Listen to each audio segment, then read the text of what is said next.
Pessoal, boa tarde. Eu sou Carolina, coordenadora do projeto Colmeias Urbanas, realizado pela Ecomeia e patrocinado pela empresa BASF. E a gente segue hoje um encontro online que nós temos dividido em partes de empreendedorismo e em partes de meliponicultura, assim como as oficinas presenciais. E hoje a gente vai seguir aí para o nosso último encontro online, né, de meliponicultura. O Heitor, que é nosso instrutor aí dessa parte, um diálogo com o Thiago, se apresentar. Eles vão fazer uma conversa geral sobre criação, sobre inseminação artificial e acho que legislação também um pouquinho, enfim, vários assuntos. Uma boa tarde a todos. Em relação, o pessoal pode colocar perguntinha no chat, pode levantar a mãozinha também, e a gente segue aí de 1 hora e pouquinho. Vamos lá, Heitor. Boa tarde. Então, primeiro agradecer a todo mundo que está participando. Eu tenho um prazer enorme em falar de abelha, coisa muito bacana.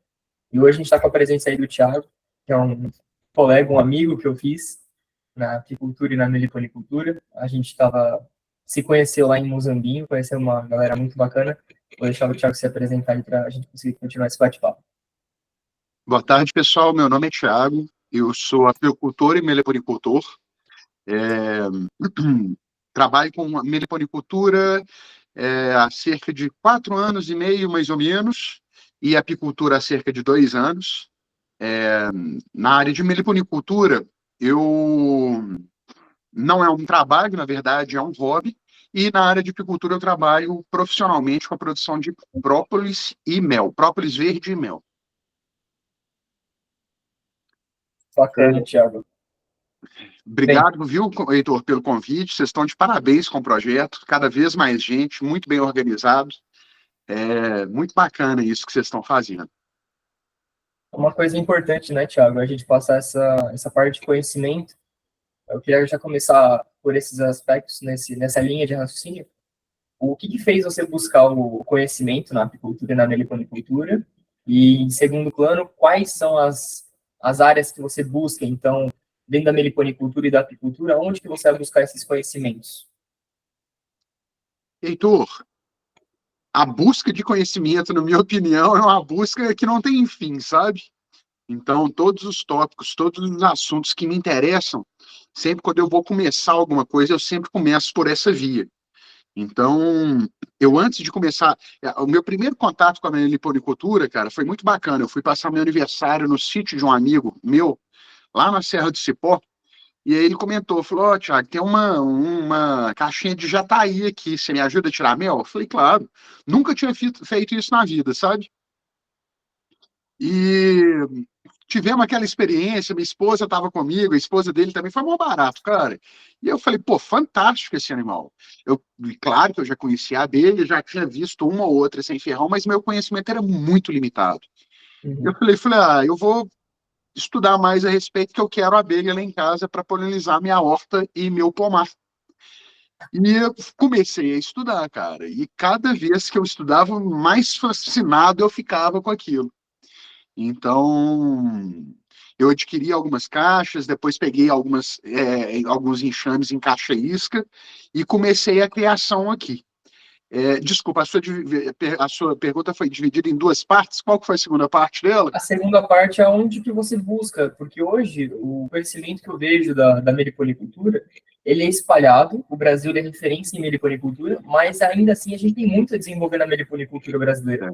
Temos muito a crescer. Então, onde você busca o conhecimento tanto da meliponicultura quanto da apicultura? A apicultura é um pouco mais fácil, você pode procurar lá fora também, né, em alguns casos, mas a meliponicultura ela é mais limitada, né? Ô, Heitor, eu vou te ser sincero, cara, eu não sei se seria mais limitado, não, porque hoje a gente tem muito material PDF espalhado pela internet, mas foi o comentário que você fez, está muito espalhado. Então, eu tive que fazer alguns arquivos, algumas pastas aqui no meu computador para começar a filtrar esse conhecimento. Mas, olha, minha principal fonte de conhecimento, principalmente nesse início que eu citei para vocês, depois eu ter feito a primeira colheita de mel de jataí até eu ter os meus primeiros enxames, a minha principal fonte de conhecimento foi YouTube. Em específico, um canal chamado Abelhando o Mundo Afora, do Gabriel. O cara muito fera, ele compartilha muito conhecimento, fiz um curso básico com ele também, pelo YouTube, desculpa, pela internet. Uhum. Isso foi no início da pandemia, sabe, Heitor? Então, eu buscava algo para me trazer saúde mental. Então, a Abelha Sem Ferrão chegou e foi a coisa mais fantástica. Agora, na apicultura, eu tenho algumas outras referências, eu leio muito a respeito. Agora, 95% do conhecimento que eu tenho adquirido é na internet também, viu? Tem algumas exceções, tem alguns livros que eu compro, alguns livros que eu leio ou ouço. Eu já comentei com você a respeito de um podcast a respeito de apicultura internacional. Fantástico esse podcast, Thiago. Só tenho coisa boa para falar deles. Os caras são muito bons. Heitor, ontem, para você ter uma ideia, enquanto eu fazia alguns serviços domésticos aqui em casa no final da tarde, depois do trabalho, eu ouvi 4 episódios. De 6 às 10 da noite, eu estava estudando apicultura, ouvindo um podcast. Então, eu acho que mais importante assim, ter a informação a gente tem, tá, gente? Mais uma vez, a gente tem uma cartilha da Embrapa, a gente tem curso do Senar, o trabalho que vocês estão fazendo disponível, YouTube, Instagram. Então, assim, o material existe, o material está disponível. Muitas das vezes ele não tem custo para a gente, tá? Então, mas o que a gente precisa de fazer é minerar. É sair atrás, é procurar, é filtrar o que é bom, é ver o que é mais ou menos, é ver o que você acha. À medida que a gente vai ganhando experiência, a gente consegue identificar algumas coisas também que não são muito pertinentes, ou não fazem muito sentido. Esse é o grande problema do YouTube. YouTube, o material está lá. Mas diversas vezes, gente, eu já vi um material que eu sou radicalmente contra. Alguns que eu sou parcialmente contra. Então, é importante a gente ter essa capacidade de discernir o que é bom, o que é ruim, o que pode ser aplicado nas nossas abelhas e o que a gente deve evitar. Infelizmente, isso em questão, a gente só consegue identificar depois de ter certa maturidade naquele determinado tópico. Perfeito. Então, assim, é importante a gente saber entender isso, o que é bacana e o que não é. Como a apicultura e a meliponicultura, elas vêm da zootecnia, que é a criação de animais, e a zootecnia é uma ciência aplicada, você só consegue distinguir certas coisas depois que você já tem alguma prática aplicando aquilo. Então, assim, é super legal pesquisar antes, eu acho super importante você saber o que é uma trigoniforme, o que é uma melípona antes de ter uma caixa de abelha, super importante saber quais gostam mais de temperaturas mais altas, mais baixas, mas você só vai entender a parte, assim, prática de alimentação, essa funciona assim, a jataí não se dá bem, coloca uma do lado da outra. Nossa, mas como assim? Você só vai entender isso de fato quando você tem 2 colônias de jataí uma do lado da outra. Entendeu? E é um processo que todo mundo acaba errando no começo e todo mundo acaba aprendendo. Tem pessoas que demoram um pouco mais para aprender, pessoas que demoram um pouco menos, mas é normal a pessoa ter que errar para aprender. E aí a única coisa que eu gostaria de comentar é, se for errar, erra pequeno. Erra com 1, 2, 3, 4, 5 caixas. Não vai comprar 50 caixas e errar.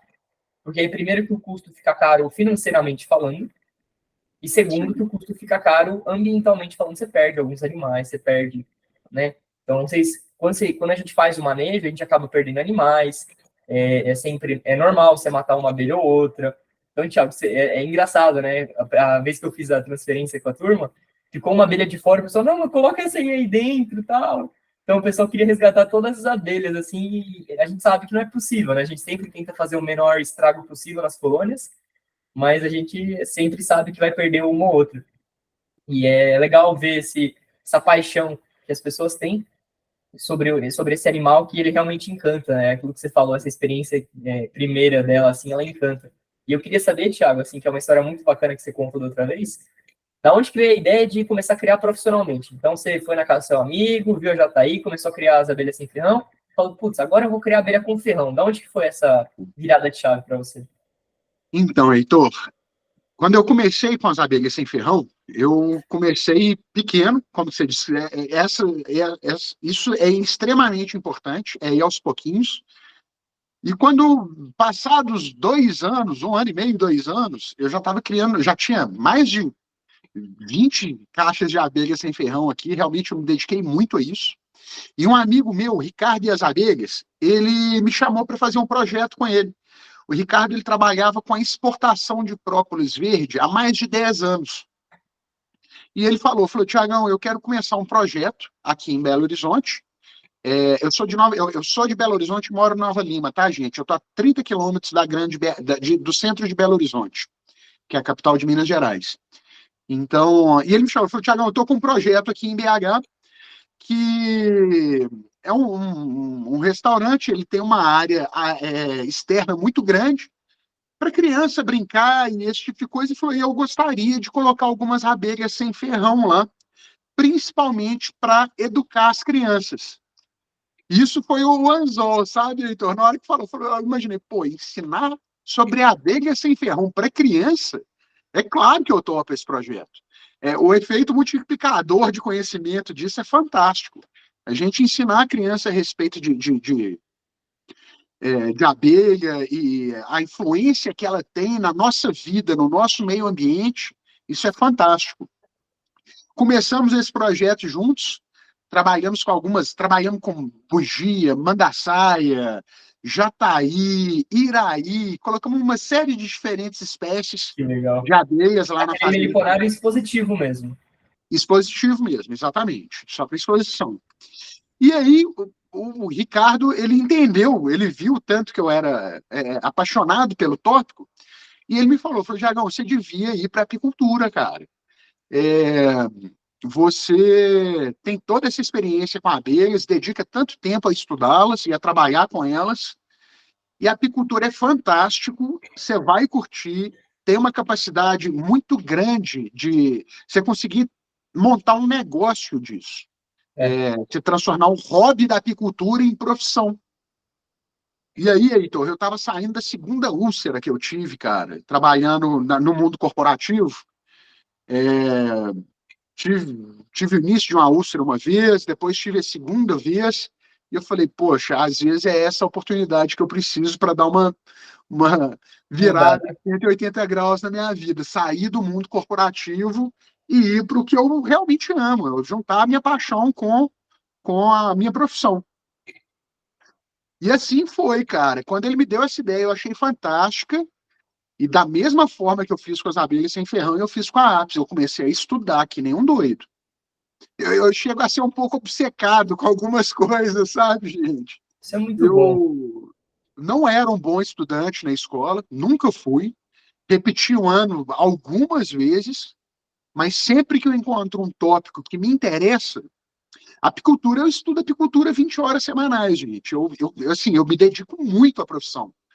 Eu faço live, eu faço os meus manejos, eu estudo, eu compartilho conhecimento. Então, aí eu fui para a apicultura dessa forma. Entendi.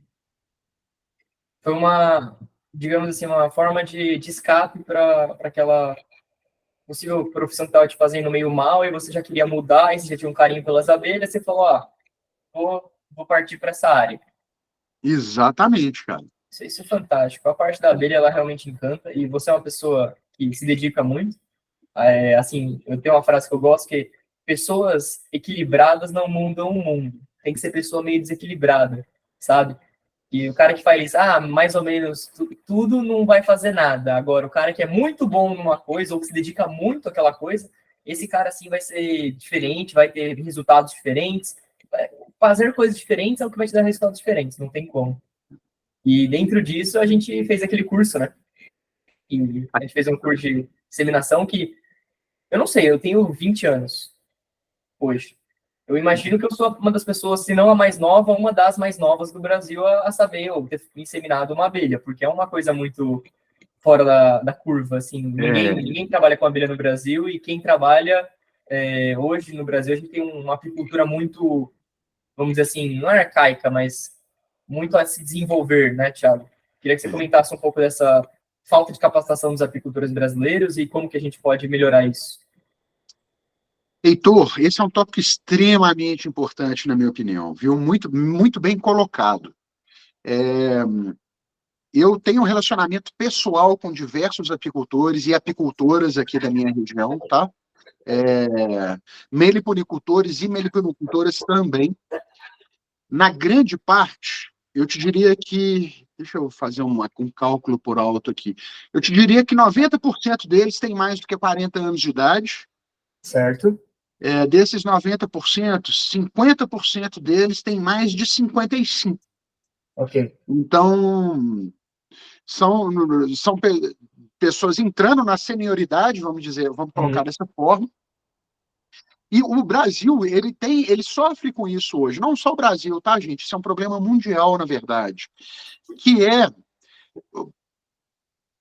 despertar o interesse do jovem no campo, sabe? Para trabalhar com animais, para trabalhar com culturas. Então, e isso é uma coisa que... E eu acredito, sinceramente, que tenha sido problema de diversas gerações também, não é o nosso, não. Já há muito tempo que acontece isso, que o povo sai do campo para vir trabalhar nas cidades. Então, mas a apicultura em questão, ela tem essa característica. A grande parte dos apicultores que estão na ação hoje, eles são pessoas mais velhas, não são adolescentes, não são jovens, não são pessoas como você, 20 anos de idade. Olha que maravilha, cara. Você está no ápice da sua vida produtiva, sabe? No ápice eu não diria, hein? Você ainda vai chegar nele, porque é aquele equilíbrio de idade e experiência que você vai chegando na curva mais bacana. Mas, então, eu acho que isso é muito importante. E as pessoas mais velhas, aqueles 50% dos 90% que eu citei, os 45% dos apicultores que eu conheço aqui na região de Nova Lima, que são mais próximos, tá, gente? Eu conheço centenas, mas esses são pessoas com quem eu tenho relacionamento pessoal. Já frequentaram minha casa, já frequentei a casa deles também. Essas pessoas em questão, elas já estão um pouco mais... elas fazem parte de uma porcentagem muito pequena dos profissionais da apicultura. Por quê? Eu os conheci fazendo cursos do Senar, eu os conheci porque eles me visitaram no apiário, eu os visitei nos apiários deles. Então, já são pessoas com um perfil de busca por conhecimento. Perfeito. Mas na apicultura em geral, isso representa muito pouco. As pessoas, às vezes a apicultura é a terceira, quarta fonte de renda ali do sítio da pessoa, da fazenda da pessoa. Então, eu acho que a gente sofre muito isso com a falta de busca pela sabedoria, pela tecnificação da profissão. Então, a gente fala, eu aprendi com meu avô, que aprendeu com meu pai. Então, assim, gerações de apicultores e apicultoras na família, e o pessoal não troca uma cera. Porque é isso, não faz parte da cultura deles. Eles não empreenderam que se o alvéolo estiver muito pequeno, a abelha rainha não vai conseguir colocar o abdômen dela e fazer a postura dos ovos. Isso a gente aprende fazendo curso, gente. Isso a gente lendo, estudando. Conversando com quem sabe, né? Exatamente. Tem essa troca de experiência. Então é muito importante essa busca, e tem que partir da gente, não tem jeito. Então, vocês estão começando na meliponicultura, olha no YouTube, duas referências muito boas. Já falei do Abelhano Mundo Afora, e tem o Carlos da Irapitã também, que ele dá muito conhecimento prático. Ele é joia. Porque... E são duas pessoas mais novas, assim, que você comentou, né? Não são dois senhores. O Gabriel, muito jovem, deve ter uns 25 anos no máximo, acho que uns 23. E o Carlos também não é um cara de 60 anos, ele é um cara mais jovem, né? É um cara mais jovem, sem dúvidas.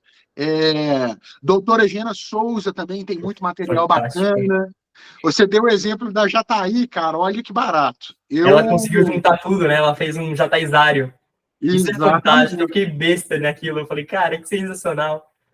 E eu fiz aqui em casa e deu certo. Aqui também, a gente fez no meliponário que a gente tem, e a gente tem um espaço muito limitado. A gente sempre tentava deixar as jataís mais espalhadas possíveis. E elas brigavam mesmo assim. Aí a gente falou, quer saber, vamos largar a mão. Aí eu vi a doutora Gena e falei, caramba, e se a gente deixar tudo juntinho? Elas pararam, acho que elas brigam tanto num período, que depois elas param de brigar, porque elas veem que elas têm prejuízo brigando. Na minha cabeça é isso. E o que acontece? Ela tem aquela característica, só para vocês entenderem um pouquinho do contexto, tá, gente? Doutora Gena Souza, ela é uma especialista em abelha sem ferrão, uma estudiosa extremamente respeitada, mundialmente, inclusive. A abelha jataí, a Tetragonista angústula, ela tem uma característica de ser muito territorial. Então, se colocamos duas caixas próximas umas das outras, elas vão brigar por aquele território ali. Então, elas são muito defensivas e não vão se dar bem. E a professora Gena Souza, ela começou a criar as jataís, mas ao posicioná-las numa estante, numa prateleira, com saída externa, tá, gente? Isso não é dentro de casa, não. Mas ao posicioná-las numa prateleira, ela colocou um papelão limitando o campo de visão das abelhas na saída do pito de entrada. Então, deixa eu explicar isso. Tem aquele canudinho que sai da caixa, que é o pito de entrada das abelhas, para a caixa dela. A jataí tem uma característica extremamente interessante, gente. A gente pode até mensurar a força do enxame contando a quantidade de indivíduos que ficam defendendo o pito de entrada. Então, se você chega no enxame, tem umas 10 abelhinhas voando ali ao redor, você vê que é um enxame saudável. Tem 10 abelhas responsáveis pela segurança do enxame. Só que se você tem uma jataí com 10 aqui e outra jataí com 10 aqui, essas abelhas brigam até a morte. Então, a doutora Gena Souza colocou um papelão obstruindo a visão desses dois, do pito de entrada de uma para a outra. E as caixas coladinhas, bem próximas umas às outras. Caixa, papelão, caixa. Exatamente. E aí, gente, as abelhas, apesar de não ter o contato visual umas com as outras, elas estão sentindo o odor do outro enxame, o feromônio, que é uma das principais formas como as abelhas se comunicam. Então, depois de uma semana ou um pouco mais do que isso, que elas já estão acostumadas com aquela movimentação, apesar de não ter contato direto nos pitos, com o odor dos enxames, você vai e remove esse papelão. Elas já estão acostumadas. Elas já se acostumaram com a presença umas das outras. E aí você consegue criar várias jataís ao lado uma da outra sem ter esse conflito. Fantástico. Isso é muita experiência. E assim, com coisas simples, né? Papelão. Então, isso eu acho que é algo bonito na meliponicultura, porque a gente usa coisas, madeira, papelão, garrafa PET, saco plástico. A gente usa coisas extremamente... Não precisa de uma máquina super cara, não precisa de um super extrator de mel, não precisa de um... você quer fazer uma inseminação artificial, vai sair um pouco mais caro, né, Thiago? Vamos conversar um pouco da inseminação artificial depois. Mas não precisa de algo caro para fazer a meliponicultura. Ela é algo, dentro da zootecnia, muito em conta. Porque o recurso que a gente precisa está aqui, ó, gente. Capacidade de processamento. É isso, é estudar. Eu sempre falo, tanto na meliponicultura quanto na apicultura, tá, gente? É a arte da observação. Então, tanto com as minhas abelhas sem ferrão aqui em casa, quanto com a Apis mellifera nos meus apiários, eu não trabalho com pressa. É claro que vai existir aquele momento que eu tenho que fazer manejo num apiário de manhã e no outro, então você acaba não conseguindo respeitar essa regra. Mas, no geral, gente, na minha opinião, as abelhas têm que ser trabalhadas com calma, com tempo e com bastante observação. E delicadeza também, tá? Isso é fundamental na criação de abelhas, na minha opinião. E daí uma importância também de trabalhar com as caixas que você consegue aguentar trabalhar. Então, por exemplo, Thiago, vou dar a minha experiência, minha e do Glauco, e depois vou falar o que o Thiago fez. O Thiago fez certo. O Thiago começou com quantas caixas de Apis, Thiago? Eu comecei com 14, Heitor. 14, então, olha que maravilha. Quando eu e o Glauco a gente começou com um apiário lá em Salesópolis, que a gente tem até hoje, mas a gente começou com 80 caixas. Nossa Senhora! E a gente não mora lá, o Thiago mora lá e faz isso todo dia. A gente tinha um apiário lá para estudos. Então, assim, a gente ia a cada 15 dias, a cada um mês, às vezes. Então, a gente começou... Claro, a gente tinha uma pessoa lá que cuidava pra gente, um apicultor lá, que já tinha experiência, mas ele não tinha capacitação. Então, é um cara que trabalhava há 30 anos com apicultura, mas ele não era capacitado em apicultura, então ele não sabia trocar cera, não sabia fazer caixa, sabia dar açúcar, mas não sabia trocar cera, não sabia trocar rainha, não sabia nada, Thiago. Um cara ia lá, basicamente, apicultura extrativista, que eu falo. O cara vai lá, coloca a abelha lá e fala, vai trabalhar para mim e depois daqui uns tempo eu volto para pegar o que você produzir de mel. Então o cara não tem dado, não anota, não tem nada. Era assim que era nosso começo na apicultura, foi assim. Só que a gente começou com 80 caixas. Então era um número muito alto e a gente não tinha noção que a gente não ia dar conta. Porque pra gente era aquela ideia, coloca a abelha lá e ela trabalha sozinha, ela faz as coisas sozinha. Pra gente era assim. E aí a gente foi vendo que não é. Que dá um trabalho. Dá trabalho, Dá cara. trabalho pra caramba 80 fazer caixas para manejo. começar. Então, e aí hoje a gente tem essas 80 caixas que a gente mantém lá. E a gente sabe que a gente melhorou muito o manejo, né, em relação da apicultura. Produção de própolis verde, a gente está numa região que produz muito própolis verde, e até hoje foi bacana. O Glauco, a gente conseguiu um contato com um professor, que ele trabalha com a parte de carbono supercrítico. E o que gás carbônico em estados supercríticos. Quando você coloca o gás carbônico em pressões ou temperaturas muito distantes da pressão e temperatura normal dele, ele entra num estado supercrítico. Ele não se comporta como um gás normal. Então, por exemplo, se eu derramar água na minha bancada, vocês já viram água derramada? Ela tem um comportamento. Se eu derramar leite de hipopótamo, vai ter o mesmo comportamento. Por quê? Como que você sabe que vai ter o mesmo comportamento? Porque é um líquido. Então, você imagina ter o mesmo comportamento. Mesmo eu nunca tendo visto leite de hipopótamo, por exemplo. Certo? Mas você imagina como é. Agora, o carbono supercrítico, o gás carbônico supercrítico, ele tem um comportamento diferente em pressões e temperaturas. E aí você consegue, esse comportamento dele, ele atrita mais ou menos as moléculas com o que está dentro no caso, um cilindro, né? Do que está dentro do cilindro. E aí ele consegue extrair resinas. Meu professor tem um doutorado nisso. E aí ele extraiu a resina da aroeira. O que acontece, Thiago? Eu falei para ele, para a gente conversar, para ver se conseguia extrair o própolis, as resinas da própolis. Então, eu fui lá, conversei com eles, principalmente das abelhas sem ferrão, né? Da mandaçaia, principalmente, que tem muito gel, própolis. Então, separar terra de resina. Só para separar, não estava pensando em extrair compostos específicos. E aí, meu pai começou a conversar com ele, e meu pai trabalha mais nessa parte de materiais, essa parte mais mel, própolis, mais com meu pai. E ele falou, olha, dá para extrair, dá para categorizar os flavonoides que tem. Então, aqui a gente tira o flavonoide. E aí, a gente mostrou para ele um vídeo que meu pai tinha visto há anos atrás. Era um vídeo da Coreia, dos caras fazendo uma própolis na Coreia, que ela tira a borra. E aí, com essa máquina de carbono super crítico, que meu professor tem doutorado, super jovem também, acho que tem 30 anos esse professor.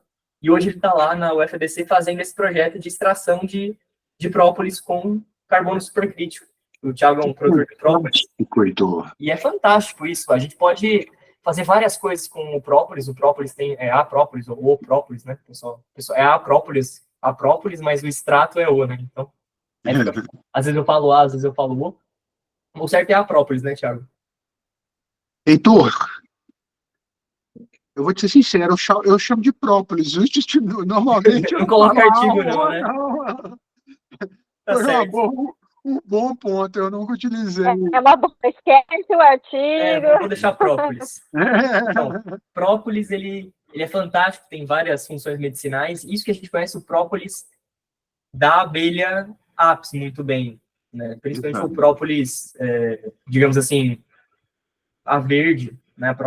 Própolis verde, ele é muito bem conhecido. É muito bem estudado, né? Mas esse é um tópico interessante também, que a cada dia que passa, gente, a gente tem mais cientistas brasileiros. Já citei o exemplo da doutora Gena Souza, existem outras pessoas também, porque é isso, a própria... A própolis, a própolis, é verdade. Agora que a própolis verde é o própolis mais estudado que tem. Grande parte desse estudo foi feito fora do Brasil, inclusive, no Japão. Então, é um produto muito bem estudado, categorizado, então se entende muito a respeito. Aí você vai e pega própolis verde da Jurema preta, do Nordeste brasileiro. Está começando a ser estudado agora. Perfeito. A própolis vermelha do litoral brasileiro, principalmente no Nordeste também. Rabo de bugio, né? Como? Rabo de bugio, a árvore que... Rabo de bugio, exatamente. Já está sendo mais estudado também. Mas e aí, e o própolis das abelhas sem ferrão? Não, exatamente. E o própolis da mandaçaia de tal região? Porque, assim, o que a gente está falando é a abelha apis coletando um própolis de uma região. Exato. Então, a gente está falando com uma abelha com uma variedade de áreas, vamos dizer, de árvores, né, que ela pode pegar. Origem botânica diversa. Isso. Quando a gente fala, por exemplo, do própolis da mandaçaia, mandaçaia numa área específica. Então, além de você ter 364 espécies produzindo própolis, Você ainda vai ter a mandaçaia em tal região, a mandaçaia na outra região, a jataí nessa região, a jataí naquela região. Aqui, a gente tem a mirindroriana, que é uma abelha que tem a característica de fazer uma película vermelha, pelo menos aqui é vermelha. Então, a gente vai abrir a caixa, a gente tira o acetato dela, tem um tapete vermelho em cima da caixa, Thiago. Olha É que o negócio legal. mais louco que existe. A mirindroriana, ela é muito pequena, ela é pouco populosa, então ela tem que defender a colônia dela de algum jeito. Como que ela defende? Ela tem uma própolis extremamente pegajosa. E elas fazem aquelas bolinhas de própolis. Eu não sei se você tem ela aí, imagino que tenha. Mirindroriana. Eu não tenho a mirindroriana, mas eu tenho outra abelha que tem uma característica bem parecida, que é a marmelada. Nossa, a marmelada é fantástica, a gente também tem ela aqui.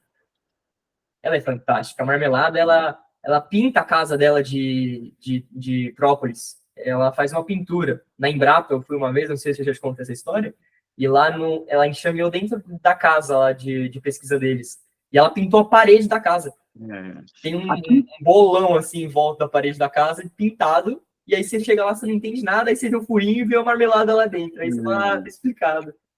Aqui em casa é assim, eu tenho várias prateleiras do lado de fora, cobertas, e com algumas caixas colocadas, posicionadas próximas umas das outras, outras mais longe, e eu tenho várias aqui na horta e no pomar também. E na prateleira, quando você vê a marmelada, é a prateleira inteira, é embaixo, a parede, atrás, é a caixinha dela toda, é a forma de defesa. E quando a gente faz o manejo, gente, eu sou bastante peludo, elas colocam o própolis na patinha delas, ali Gruda em você. e grudam todas. Nossa, eu que tenho cabelo, meu amigo, é um problema sério. Mas assim, para tirar depois, dói e você fica perfumado, né? Porque é extremamente cheiroso, né? Aquele própolis delas. E para tirar, tem que ser com muita delicadeza, que senão você mata as abelhas. Então é um cuidado que a gente tem que ter. Exatamente. Agora, olha só que interessante, Heitor, voltando para o própolis das abelhas sem ferrão. Voltando não, permanecendo. Eu aqui, cara, eu hoje tenho duas diferentes genéticas de mandaçaia. Uma regional e uma do sul de Minas. A mandaçaia, gente, ela é endêmica da minha região, tá? E de várias outras de Minas Gerais e de várias outras do Brasil também, tem algumas espécies, algumas subespécies diferentes de mandaçaia, mas aqui em casa, essas duas, eu tenho uma que produz um geoprópolis, vamos dizer, convencional, e eu tenho outra, cara, que produz um geoprópolis que quase não tem terra. Olha só. É uma placa preta de resina com um ou outro pontinho de terra. Então, assim, é fantástico isso, até geneticamente, só de serem de regiões diferentes, genéticas diferentes, elas já têm um comportamento completamente diferente de um no outro quando falam de produção de própolis.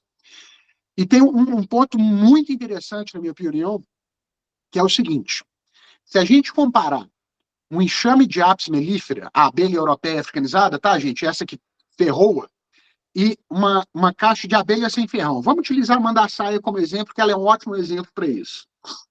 O ambiente das Apis mellifera, dentro da caixa delas, é um ambiente praticamente estéril. Nós não temos proliferação de vida lá dentro, de bactéria, de fungo, não tem nada. Principalmente por causa do própolis também, mas se você fizer uma contagem de bactérias, que eles falam, num centímetro cúbico dentro de uma caixa de apis, você vai encontrar um número que é absurdamente baixo, gente. Eu já ouvi um professor fazendo um comparativo que é a mesma coisa você vai pegar a mesma contagem de um arroz saindo da panela de pressão, aquela temperatura extrema, não tem quase nada vivo lá dentro. Quando a gente pega de abelha sem ferrão, gente, o cenário muda completamente. O interior de uma caixa de abelha sem ferrão, e eu falei que a mandaçaia é um ótimo exemplo nisso, porque a mandaçaia... uma história que você vai dar risada, Thiago. A mandaçaia, principalmente, né, tem muita vida lá dentro. Se você fazer a contagem de bactérias, de fungos ali, é fantástico tanto de vida que tem lá dentro, gente. Então, as abelhas sem ferrão, inclusive, elas, quando vão fazer o samburá, que é o alimento proteico delas, elas colocam aquilo ali para fermentar, elas vão fazer a coleta de pólen na natureza, vão colocar no potinho para fermentar, até que a membrana externa do pólen, ela se rompa e ela tem acesso fácil àquele alimento. e essa membrana vai se romper com a fermentação daquilo. Se ela identifica num potinho de pólen uma característica interessante do que está, dos fungos, da cepa que está fermentando aquele pólen, ela vai pegar e vai levar para outro potinho. Então ela é uma fazendeira de cepas de diferentes. Fantástico isso eu não sabia. Isso é fantástico, cara. Só que olha só, e aí? Ela tem própolis, o própolis tem capacidade para eliminar fungo e bactéria. Como que ela consegue proliferar as coisas que são benéficas para ela e eliminar as maléficas com o mesmo própolis? Olha que fantástico. Então, isso tem que ser estudado, tem que ser mais pesquisado, porque os poderes desse produto são fantásticos. Porque vou dar um exemplo, né? Própolis verde da Apis, para a microbiota intestinal do ser humano, em quantidades altas, ela é tóxica. Sim. Por que a própolis da abelha sem ferrão não é tóxica para alguns micro-organismos e é tóxica para outros micro-organismos? Ou por que ela consegue selecionar quem que ela vai usar essa própolis? Então, você tem essas várias perguntas que a gente não tem resposta, né, Thiago? Só pesquisador que vai conseguir, não tem jeito, não. Então, agora, mesmo o própolis verde, Heitor, ele tem uma característica muito inteligente, que eles chamam comumente, vamos falar, do antibiótico inteligente. Se você for pensar, cara, todos os elementos, basicamente, que existem, você tem um ponto no qual, se você consumir demais, aquilo vai te fazer mal, pode te levar a óbito. Até a água, né? Você vai ter problema renal e etc. Toma 20 litros aí para você ver que você fica parecendo um balão. Exatamente. Então, mas a capacidade que o própolis das abelhas sem ferrão tem é realmente singular, cara. É muito bacana. E você vê várias estruturas, né? Então, assim, você vê própolis, mas você vê batume também, que são estruturas basicamente muito semelhantes, mas ela tem funções diferentes na colônia. Então, uma é mais estrutural, enquanto a outra é mais defensiva. Então, por exemplo, essa da mirim, que é bem característica, a mirim droriana, ela faz o batume em cima, ela faz como se fosse um tapete, é uma própolis bem rígida, como se fosse aquela própolis verde que a gente coleta da Apis. Só que dentro tem bolotas de própolis nos cantos da colônia, você já deve ter visto isso em outras colônias, enfim, faz também da mesma forma, que é uma outra consistência, uma outra característica. Então, será que ela está pegando em locais diferentes ou será que ela está processando de formas diferentes para ficar daquela forma? Então, tem todas essas perguntas que a gente ainda não tem resposta. Né? Então, pesquisadores precisam dar uma olhada, brasileiros, porque não dá para o americano pesquisar a abelha mirim droriana, porque não tem lá. E a gente tem que pesquisar isso aqui mesmo, senhor. Foi o que eu comentei. O própolis verde foi todo estudado no Japão. Olha só que porcaria. A tecnologia. Então, isso eu fico bem, bem feliz que a gente está desenvolvendo coisas aqui. Então, consegui utilizar aí a universidade pública para começar a desenvolver própolis. É uma coisa bem bacana que a gente está tentando fazer. E uma coisa que eu queria comentar sobre a microbiota. Eu sou alérgico a ácaro. E aqui em São Bernardo a gente tem as nossas colônias, tal. Eu já fiz manejo de mandaçaia algumas vezes. Não tenho mandaçaia aqui, mas já fui lá na Embrapa, fiz manejo lá. Já fui outra vez no meliponário do Ecogui, já fiz também lá. Então, assim, já tive contato com a mandaçaia e nunca tive problema algum. Sempre foi muito tranquilo. E aí eu estou fazendo um projeto, junto com um professor da UFABC, que é agrônomo, que a gente está ensinando pessoas de Lagoinha, que é o 16º município mais pobre de São Paulo, a trabalhar com a floresta em pé. Lagoinha, grande produtora ali, a maioria que está trabalhando ali com a gente é gado leiteiro. E eles têm aquela área, sei lá, X, e 20% de X tem que manter de área nativa. Então, eles veem aqueles 20% de X como um prejuízo para eles. Eles podiam estar colocando mais ali 50 cabeças de gado, 10 cabeças de gado, 20 cabeças de gado, para consumir aquele local de grama.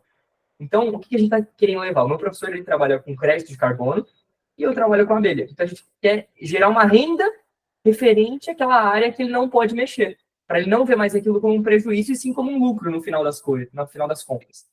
E aí eu estava ensinando lá, e tem o Bosco. Né? O Bosco é um apicultor já de longa data, que começou a meliponicultura agora, tinha umas caixinhas lá, mas ele tinha medo de mexer, porque ele não sabia mexer nas caixinhas, então ele recebeu as caixas e nunca tinha mexido, nunca tinha trabalhado, feito manejo. E aí eu cheguei lá e falei, você pode ceder aí a casa. O cara abriu a casa pra gente, ele pediu pra gente ir lá, né? E ele pediu para a gente fazer o manejo, para ensinar o pessoal com as abelhas deles, porque não tem condição de levar uma abelha daqui para lá para ensinar a fazer o manejo e depois voltar a abelha para casa. E eu falei, olha, beleza, obrigado, Bosco. E ele começou a se desenvolver ali e tal, e ele conseguiu, ele tinha umas colônias de mandaçaia e pediu para eu fazer o manejo lá com eles. Fui fazer o manejo, Thiago.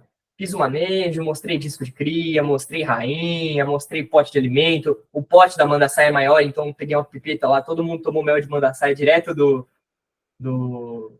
Para quem nunca viu, né? A maioria das pessoas acho que nunca viram a mandaçaia aqui. O pote de mel da mandaçaia, as bolinhas, elas são maiores. Então é bem mais fácil de pegar com uma pipeta do que o da Jataí, que é o que a gente fez. Mas enfim, todo mundo tomou mel lá de mandaçaia, todo mundo ficou feliz.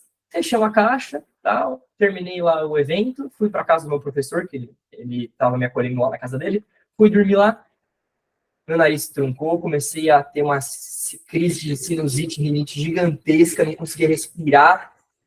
Eu sei que eu voltei um mês depois, que eu fui voltar para a Lagoinha, eu tava com isso aqui vermelho aqui em cima, a reação alérgica que me deu do ácaro. E agora, acho que foi dia 1 que eu fui lá, que eu voltei, ou dia 4, acho que foi dia 4. Voltei lá, eu fiz a mesma caixa, mesmos ácaros, coloquei uma máscara e fiz o manejo. E aí a gente tava limpando lá o gel própolis, porque o gel própolis ele nunca tinha tirado, então tava bem duro, bem difícil de manusear. E ele o Bosco deu uma talhadeira, assim, deu uma pancada e voou um pouco de gel própolis no meu braço. Meu braço ficou vermelho, cara.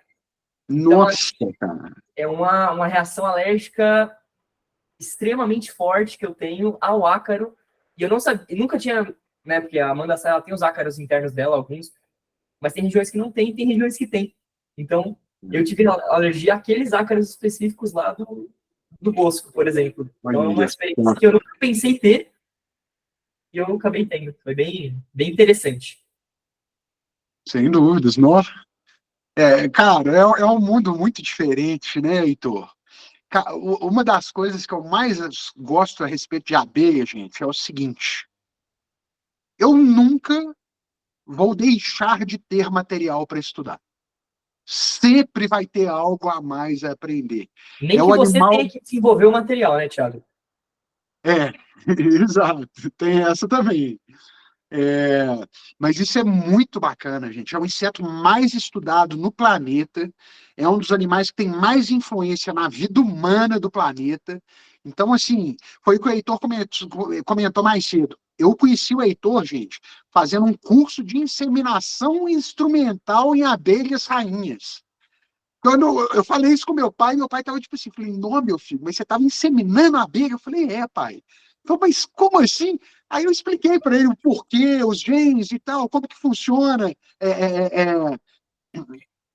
os hábitos de acasalamento das abelhas e o porquê que a gente faz isso. É um animal tão fantástico e tem tanta coisa sendo desenvolvida. Você tem ouvido o Tsubisi na podcast também, o podcast de abelha que a gente gosta. E eu, Heitor, eu comecei a ouvir esse podcast tem mais ou menos um ano. E agora eu acho que tá no episódio, acho que 174. Então, o que eu faço? Eu sempre assisto 2 lá do início e 2 dos mais atuais. Então, eu vou Entendi. fechando assim. Cara, o tanto de coisa, um tanto de novidade que foram desenvolvidas nos últimos 4 anos É coisa de outro já é mundo, cara. fantástico, sabe? Então, assim, tem muita informação disponível sobre diversas coisas diferentes. Agora, Realidades realmente, diferentes, né? Você vê a realidade dos americanos, é outra coisa. Eu tava ouvindo lá, eu ouvi uma coisa que eu nunca pensei que eu ia ouvir. Eles têm lá uma estratégia para proteger as caixas de urso. é, Eu falei, nossa, mas isso é uma coisa irreal pro Brasil. mas olha só, aqui É, no Brasil a gente tem para proteger de tatu. a gente tem o Papamel aqui, né? Também. Exato. Então, assim, a gente tem coisas parecidas, mas assim, primeiro, eu não lembro a produção americana, eu lembro a produção da Argentina de mel. Então, assim, o Brasil, em média, produz 20 quilos de mel por caixa. Isso, perto da Argentina, que é 35 quilos de mel por caixa, é um absurdo. Como que a gente está perdendo para a Argentina? Eu me recuso. Perder para a Argentina, não.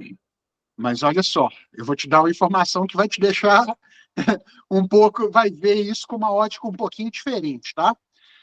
Eu bati um papo esses dias com o professor James Arruda Salomé. Ele é o coautor desse livro aqui, tá, gente? Esse livro aqui é a Bíblia da Apicultura Brasileira. A Nova Apicultura, que é o nome desse livro. E o professor James me fala, e o professor James, eu acredito que seja o brasileiro apicultor vivo com maior influência no mundo hoje. Então, e ele me falou, Thiago, os argentinos são os melhores apicultores do mundo. Então, peraí que Olha não... só isso, Heitor. Olha essa frase, cara. Tanto que o professor que a gente fez o curso era argentino. Exatamente.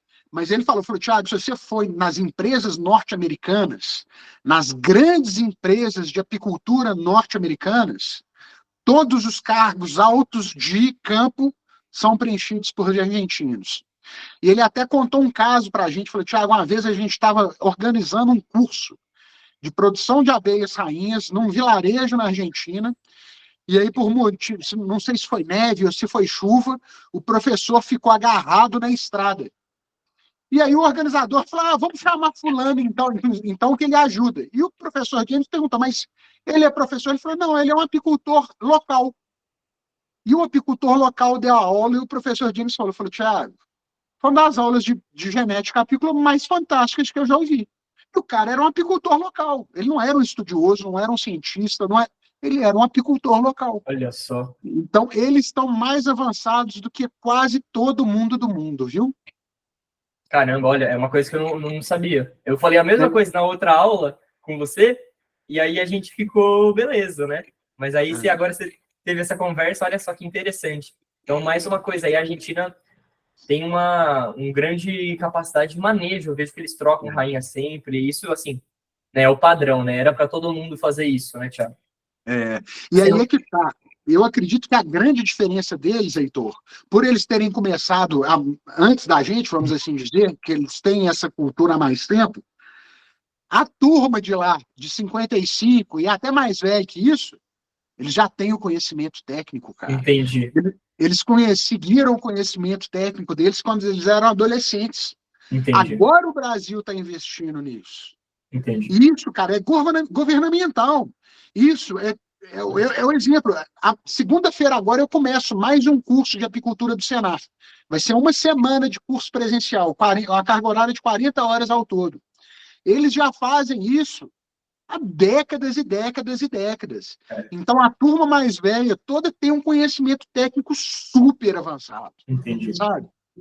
Que é algo difícil de você conseguir adquirir depois de uma certa idade também. Fica mais difícil, é óbvio que fica. Então, eles são bastante avançados em relação a isso. Isso é uma coisa que eu vejo assim, que é muito importante, que volta no começo da nossa conversa hoje, né? A capacitação. Então, a gente tem pouca capacitação ainda nos apicultores do Brasil comparado ao mundo, mas a gente tem, claro, brasileiros muito capacitados e muito experientes, a gente tem aonde absorver esses conteúdos. Internet, a Embrapa faz um trabalho, tirar o chapéu, o Senar também faz um trabalho fantástico. Eu estou fazendo o curso do IF Santa Catarina, não sei se eu te contei, Thiago, o curso do Instituto Federal de Santa Catarina de meliponicultura. É um ano só de meliponicultura. São, acho que 50 aulas durante o ano, 3 horas cada aula, são 150 horas durante um ano de meliponicultura. Vários professores de vários locais. A Wanda já fez, já deu aula lá ou vai dar aula no IF. Olha o Gui também, que era uma outra pessoa que eu ia tentar trazer para cá, já deu, acho que, uma aula lá no Instituto Federal. Muita gente muito capacitada, falando cada um dos gêneros. Então, Partamona, tem um especialista de boca de sapo, tem um especialista de jataí, tem um especialista das captotrigonas, um especialista das melíponas. E que quando não tem especialista, eles falam, olha, tem esses tópicos aqui que está faltando gente, que ainda precisa de pesquisa. Então, eu vejo assim, a meliponicultura, o pessoal é bem realista e bem aberto, assim, o pessoal não tem vergonha de falar, ó, não tem ninguém que saiba, ou esse cara sabe muito. Então, eles são bem direto ao ponto, e eu acho isso muito importante nesse curso. Recomendo todo mundo fazer esse curso. O da Embrapa e o do Senar você pode fazer a qualquer momento, você entra agora e faz. Eu já mandei os links no grupo, mas eu vou remandar de novo, sempre incentivando o pessoal a fazer. Mas esse curso, ele vai abrir ano que vem. Ele tem 400 vagas, se eu não me engano, esse ano teve 400 vagas. Eu não sei se ano que vem vai ter as mesmas 400, ou vai ter mais, ou vai ter menos. Mas chama, acho que meliponicultura, eu vou mandar no grupo, melhor. mas é basicamente o Instituto Federal Catarinense dando um curso de meliponicultura de 1 ano, gratuito. Isso é fantástico. Assim, Gratuito, Heitor? gratuito, 150 horas de graça, Thiago. Nossa Senhora. É conteúdo que não acaba mais. E o melhor, a aula não é ao vivo, você pode ver ao vivo, claro, perguntar para o professor, fazer perguntas que são muito enriquecedoras, mas é terça-feira à noite, então às vezes a pessoa está trabalhando, a pessoa, né, não tem aquele tempo, terça-noite e tal. Meu, fica gravado as aulas, você vê depois. Agora, Heitor, fantástico isso, cara. O seu trabalho, as pessoas que você citou, inclusive, Ecogui, eu vou encontrar com ele essa semana, na semana que vem, nós vamos fazer uma live. A Wanda, da Conexão Abelhudos, o trabalho que eu tenho feito no Instagram também, isso é muito importante, cara. E você é um multiplicador de conhecimento. Olha aqui o tanto de gente que tem assistindo, que está fazendo parte desse grupo agora. Já é a 2ª turma. Cara, nós temos que fazer isso é nossa obrigação. E tem que ter mais gente para compartilhar conhecimento, para multiplicar o conhecimento. Isso é importante demais. Então, é fundamental para todo mundo que está assistindo aqui agora, que é isso, que tenha material para que eles possam estudar, para que elas possam estudar, sabe? Aqui eu estou vendo uma coisa muito interessante. Qual que é a porcentagem de homem para mulher nas suas turmas, Heitor? Nas turmas que vocês têm feito de estudo? Nesse caso, muita mulher. Na outra turma ainda teve um pouco mais de homem, tinha, acho que, sei lá, 40, a Elaine vai saber melhor que eu, mas uns 40, 30% era homem. Agora, nessa turma, eu posso falar que uns 20% são homens. Isso é mais ou menos, né, Elaine? Cara. Porque eu não consigo isso com a apicultura, tá, gente? Infelizmente. Isso é verdade. Eu vejo a mesma coisa. Cara, eu vou te ser sincero, o Instagram, por exemplo, ele me dá muitos dados extremamente fidedignos. Hoje, 88% das pessoas que me seguem são homens. Só 12% são mulheres. Então, na apicultura, eu não consigo ter essa abrangência. Existem, gente, grandes nomes da apicultura que são mulheres também, tá? Inclusive, na minha opinião, o canal do YouTube que eu mais gosto de apicultura é uma mulher, é a doutora Kátia, que o canal dela chama Genética Apícola. Muito boa. Muito boa. Os vídeos dela não são, às vezes, muito bem produzidos, que é ela trabalhando sozinha. Mas ela passa muito conhecimento. Exato. Então, às vezes, o áudio não é o melhor, o vídeo não é o melhor, mas a bagagem técnica que aquela mulher tem, cara, é fantástica. E no mundo é muito comum a apicultura ser trabalhada por mulheres, né, Thiago? Eu estava reparando isso. Lá fora é muito comum as mulheres trabalharem com apicultura. Heitor, talvez na Europa, cara. Na América do Norte eu não sinto muito isso, não. Eu sinto isso mais na Alemanha. Na Alemanha, tá bom. Na Europa ela tem essa característica, sim, tá? Eu não sei o motivo, mas é uma coisa que eu reparo, assim, que lá tem muito mais mulher trabalhando na apicultura do que no Brasil, por exemplo. Sim. Mas nós vamos chegar lá, cara. Vamos? Com certeza. No Instagram, as mulheres do Amor e Mel, por exemplo. Cara, aquilo é fantástico. Nós somos mulher, nós estamos aqui tomando chuva, carregando peso, arrumando o carro quando quebra. Então, assim, eu acho isso muito, muito emocionante, muito legal. E a meliponicultura, ela atrai o público feminino de uma forma muito bacana também. Então, eu acho isso legal, essa abrangência da meliponicultura, sabe? Eu acho isso muito legal. Ela acaba pegando um público diferente, né? Exatamente. É bem interessante esse ponto que você comentou. Elaine, por favor. Fazendo uma análise aí das nossas turmas, a nossa vivência, né? Eu acho, é impressão, tá? Eu não tenho uma base científica. Eu acho que as mulheres brasileiras, elas veem a meliponicultura, a apicultura, essa relação com a abelha, de uma forma mais maternal, sabe? Com cuidado.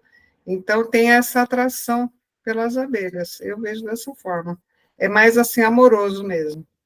Posso estar errado, mas isso faz muito sentido. Esse é o seu sentimento. É bacana. É o perfil da brasileira, de repente, né? Isso faz muito sentido. Faz muito sentido. Total. Muita mulher mesmo na nossa turma. O Thiago reparou certo aí, viu, Thiago? E tem muita mulher e tem muitas mães também. A gente acabou fazendo muito trabalho com crianças. quando a gente não fez a transferência, no outro dia que a gente fez a alimentação, foi a última aula, tinha, o quê? Umas 4, 5 crianças que eu contei lá, não era um negócio assim?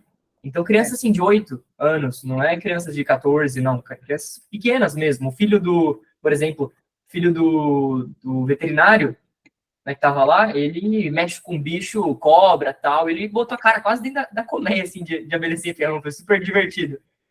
Então, é uma característica fantástica, assim, a criança acaba não tendo medo, né, então você consegue trabalhar de formas bem, bem bacanas. Isso me deixa feliz demais, demais. Ó, eu vou te falar a verdade. Eu encontrei na apicultura a minha vocação. A minha vocação de vida, tá, gente? Eu encontrei a minha vocação de vida aos 42 anos de idade.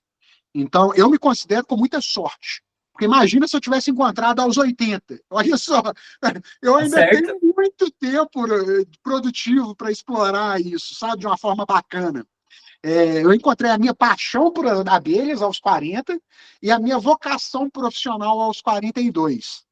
Cara, se eu tivesse 8 anos de idade, tivesse tido uma aula de meliponicultura, talvez eu tivesse encontrado minha vocação aos 10, 8. 12. Então, isso é tão importante, gente. Para mim, não tem nada mais nobre do que ensinar a criança. Se for ensinar a criança sobre abelha, sobre ecossistema, sobre natureza, para mim é a melhor coisa que você pode fazer no mundo. Você tem toda a razão. Aí. Marlene levanta a mão. Para falar aqui também, né, eu estou feliz, né, Heitor, vocês todos aí, porque temos alguns jovens, né, vamos pôr aí 10% da primeira e entre a segunda turma, foram jovens aí entre, fora as crianças, 16 a 18 anos, né, que se interessaram. Então, eu acho isso também muito grandioso, porque a gente sabe como que a maioria dos jovens nossos, né, não se interessam por essa cultura, né, não tem essa cultura. Então, isso para mim foi, assim, achei muito valioso mesmo. Se arrastou e dois, também né? para o Tiago aí, né, que ele falou aí que a vocação dele aos 42 anos. Então, vou começar a minha agora, estou me interessando, né? Então não estou tão atrasada. Aí, também. De forma alguma.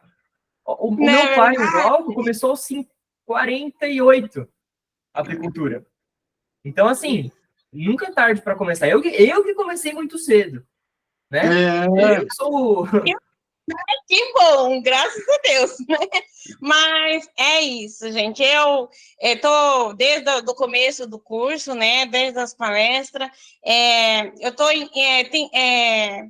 guardando todas as informações, vou fazer todos os cursos dos links que vocês mandam, de todas as recomendações, eu estou anotando, porque assim, de verdade, como eu falei para o Heitor outro dia, né? Então, eu primeiro preciso aprender, conhecer, né? Porque, de verdade, eu estou cada vez mais encantada, é muita informação para quem não entende nada de abelha, então é muita informação, mas que eu estou realmente, cada vez mais eu percebo que eu tenho agora eu tinha agora é 2 vocações, que é a parte culinária, né, e essa vocação agora para abelhas, porque veio despertar e eu sinto cada vez mais que é o que eu quero, o que eu vou, a partir do conhecimento que eu for aprendendo, tiver passar, né, no bairro, na região, para as escolas, principalmente, quem sabe aí, né, Carol, mas a Elaine, futuramente a gente tem um projeto para estar aí dentro das escolas, que é um ponto que a gente tem que focar para, né, levar isso até as crianças, porque as nossas crianças são muito inteligentes, mas, infelizmente, às vezes, em casa não tem aquela cultura, essas coisas, porque a gente, nós brasileiros, focamos muito em outras coisas, digitais, hoje em dia, principalmente, informática, essas coisas, então, os jovens, eles realmente, os pais não... filho, vai fazer informática, vai fazer isso. e esquece dessa parte que é fundamental para a humanidade, né? Então, eu quero trabalhar isso, tenho certeza, Carol e a Elaine, a gente vai, né, chegar a isso para focar nas escolas da região, principalmente. Então, é Marlene, isso. Isso que você citou é muito importante, Sô. Foi aquilo que eu falei mais cedo. A gente despertar o interesse das pessoas mais jovens, que vamos colocar de uma forma um pouco mais objetiva, inclusive. É a força motriz do nosso país. Os jovens são quem tem disposição, que tem coluna para trabalhar duro e para produzir para o país, no geral. E outra coisa, quando eu estou com a minha esposa, a gente passa de carro um grupinho ali de 4, 5 meninos de 12 anos de idade, eu sempre falo, vai dar errado, gata, olha isso. Por quê, meu amor? Você está falando... Falei, gata, quando eu tinha essa idade, eu juntava com mais 4 amigos, coisa ruim não saía daí. Era só coisa errada. Era jogar pedra em lugar que a gente não devia, era apagar padrão dos outros. Menino pequeno faz coisa errada se não tiver com a cabeça ocupada. Então, isso que você falou é muito importante. Instruir aos jovens, isso é bacana demais. E é emocionante, assim, o que eu vi de uma pessoa que gostou. Várias pessoas fizeram curso e várias pessoas fizeram essas oficinas.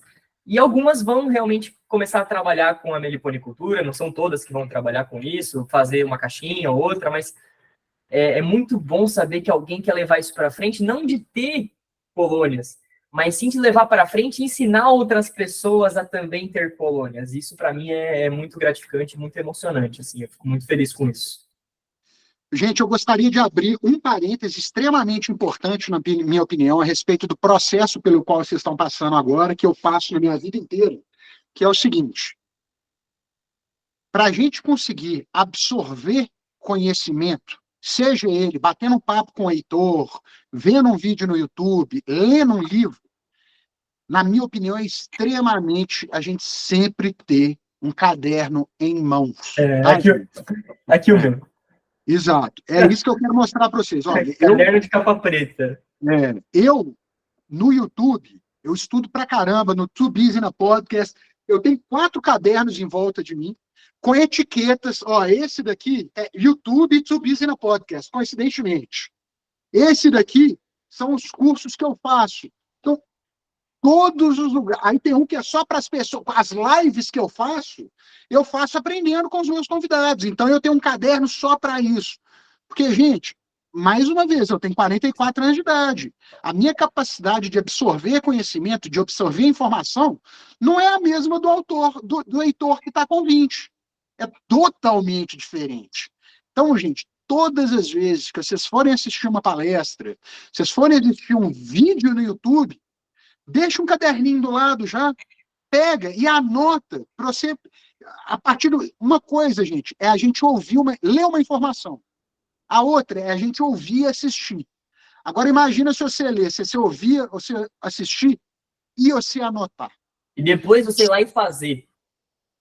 Exato. E depois você vai dar aula a respeito. Pronto. Aí você não esquece nunca mais aquilo na sua vida. Nunca mais você vai esquecer. Mas não deixem de fazer isso, por favor. Isso é extremamente importante para o meu processo de aprendizado. E, na minha opinião, é importante no processo de todo mundo. Só que pouquíssima gente sabe disso. Perfeito. Então, pega um caderninho, compra um caderninho, coloca uma etiquetinha, abelhas sem ferrão, o que você quiser, mas não deixa de anotar as coisas que vocês estão aprendendo, tá, gente? É importante para o processo de aprendizado. Isso eu vou falar uma coisa, Thiago. Desde que eu estava no 8º ano, eu nunca gostei de escrever. Sempre falei muito bem, o pessoal sempre gostou de ouvir eu falar, então sempre me dei muito bem falando, mas nunca escrevi. Talvez porque eu não conseguia me expressar da mesma forma que eu falo, escrevendo. Então, por isso, eu acabei não escrevendo tanto. Desde o 8º ano, eu não tenho caderno, Thiago. De faculdade, de escola. Então, eu usei o mesmo caderno do 8º ano para o 9º, que minha mãe comprou. Do 9º para o primeiro, do primeiro para o segundo, do segundo para o terceiro, do terceiro para primeiro e segundo ano da faculdade. Que isso? E eu não usei o caderno. Porque tá lá, eu não usei, tá aqui na minha mala, mesma mala que eu tenho, tá tudo certo, mas eu não usava o caderno. Por quê? Porque eu não tinha necessidade de escrever, eu sempre guardei muito na cabeça as coisas. Mas eu percebi que tem coisas, Thiago, que a gente não tem... Por exemplo, são algumas coisas que eu anoto, né? Não são todas. mas cada um vai ter seu jeito de fazer esse caderno, né? Ele é uma extensão do seu cérebro. Então, por exemplo, Thiago, eu fiz aqui, eu estava anotando outro dia, a questão de plantas para inverno. Então, aqui eu tenho uma Olha, lista com plantas, e aqui no canto a gente tem outono, primavera, verão e inverno, e aonde ela vai florir. Então, aqui ela vai florir nesses meses, aqui ela vai florir em outros, né? Cada planta com seu... E aqui no canto, o que ela vai oferecer, pólen, néctar, resina. Então, assim, é um caderninho que eu fiz para eu conseguir também ter essa noção. Porque não tem como eu guardar o nome de 20, 30 plantas, cada um com um período de floração diferente e saber o que cada uma produz. Só com muita experiência para guardar tudo isso e vivendo no dia a dia. Então, eu comecei esse hábito recentemente, não faz muito tempo, de anotar as coisas, mas eu vejo que é algo que faz muita diferença para o aprendizado no geral.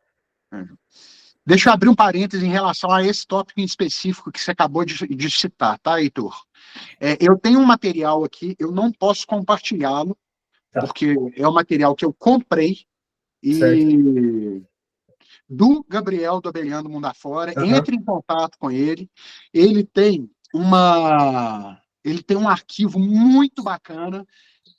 Eu falo que eu não posso compartilhar, gente, porque ele dedicou várias e várias, ele e a esposa dele dedicaram várias horas de trabalho para construir esse É material. a vida deles aquilo. É a vida deles. E eles vendem esse material, então nada mais justo do que comprar. E vocês trabalhando com esse grupo que vocês trabalham hoje, eu acho que vai ser fácil. Talvez bate um papo com eles a respeito, que você tem separados rasteiras, plantas rasteiras, arbustivas, as trepadeiras e as árvores grandes. E arbóreas, exatamente. Rasteira, arbustiva e arbórea. Cara, dá uma descrição completa de centenas de plantas, vai desde o que ela fornece? Ela fornece pólen em tal época, néctar em tal época, ela floresce de tal a tal mês, ela tem tantas floradas por ano. É um compilado fantástico, cara. Esse material é muito bacana. Eu estou ouvindo você, viu, Thiago? Eu vou pegar um livro aqui que eu tenho, que é justamente disso. Uai, essa que era até anotar a referência também, então. Só um minuto. Ó, esse livro aqui é um livro da USP, que um amigo, a irmã do Danilo, que é esse professor que eu estou fazendo o trabalho lá em Lagoinha, me deu. Ele, olha só que legal. Então, por exemplo, aqui a gente tem a moreira preta. Então, ele mostra o desenho da moreira preta. Isso, cara. Toda a instrução dela. E essas aqui, por exemplo, são as árvores catalogadas dentro da USP, aqui de São Paulo. E aqui tem uma área desse livro, esse livro é fantástico, eu acho esse livro lindo. Não são muitas árvores, mas tem bastante. E aqui eles também têm, dá uma olhada. Ó, as abelhas. Então aqui ele tem a jataí. Ele fala, e tem uma parte do livro que ele fala aonde cada abelha enxameia não. Ó, aqui essa parte da tabela. Aonde cada abelha se conecta com qual flor, cada abelha poliniza qual flor em qual época do ano. Esse livro é fantástico. Qual que é o título dele, Heitor? Flores e Abelhas em São Paulo. Esse livro é fantástico. Só que ele é um livro restrito ao campus da USP de São Paulo. Mas ele se aplica a outras áreas. Por exemplo, a USP é em São Paulo, né? Em São Bernardo tem muita moreira preta, por exemplo. Então se aplica em várias outras áreas. É um livro incrível. Desculpa? Não, fantástico isso, cara. Oi, Heitor, você sabe se tem PDF?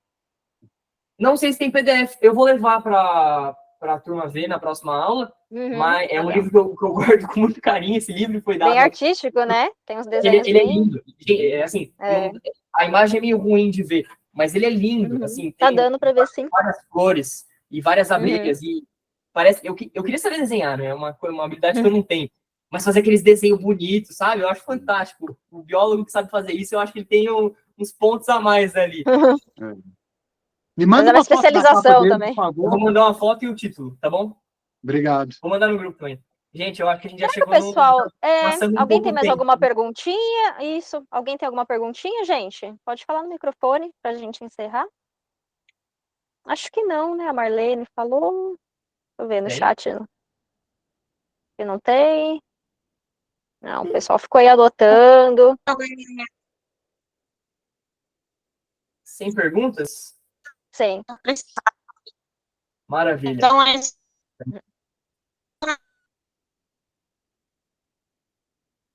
Tá travando, Marlene? Eu achei que era aqui pra mim, mas tá mesmo. Travou, Marlene. Não, travou. Quiser escrever no chat?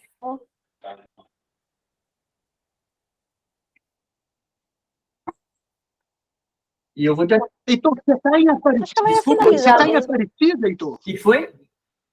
Você mora em qual Eu sou cidade? de São Bernardo do Campo. Agora eu vou me mudar, né, Thiago? Não sei se eu cheguei a comentar com você que eu vou fazer aquele curso técnico de agropecuária. Eu vou Lembro agora, no sim. final do mês, para Santa Rita do Passa Quatro. Eu vou morar lá 1 ano.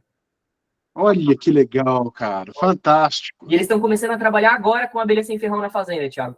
Depois daquele momento que a gente se conheceu lá em Muzambinho, eu peguei a estrada e ia vindo para São Bernardo. E aí eu passei lá na fazenda para conhecer. E eles começaram a planejar um meliponário para montar agora em julho.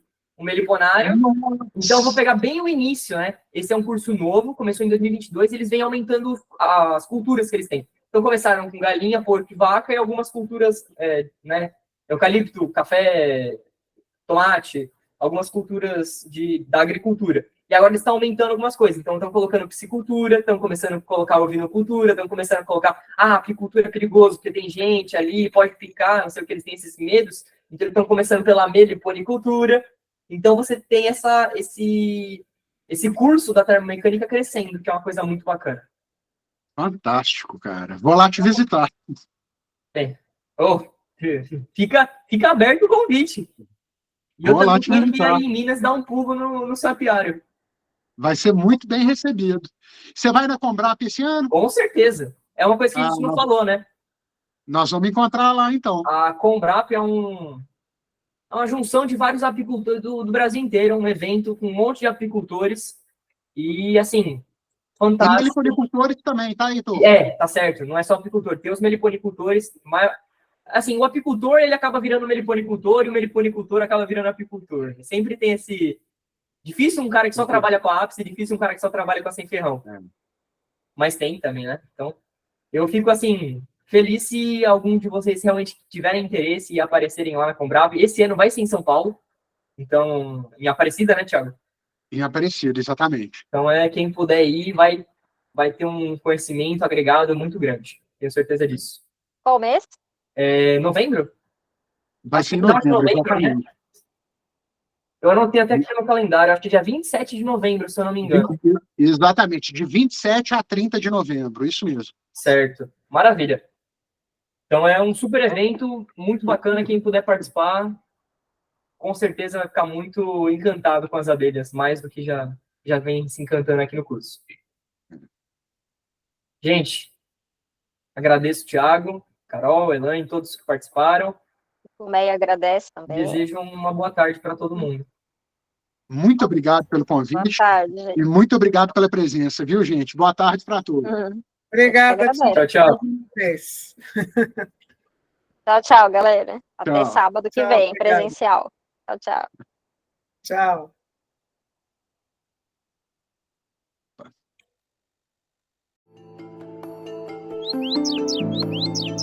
Tchau.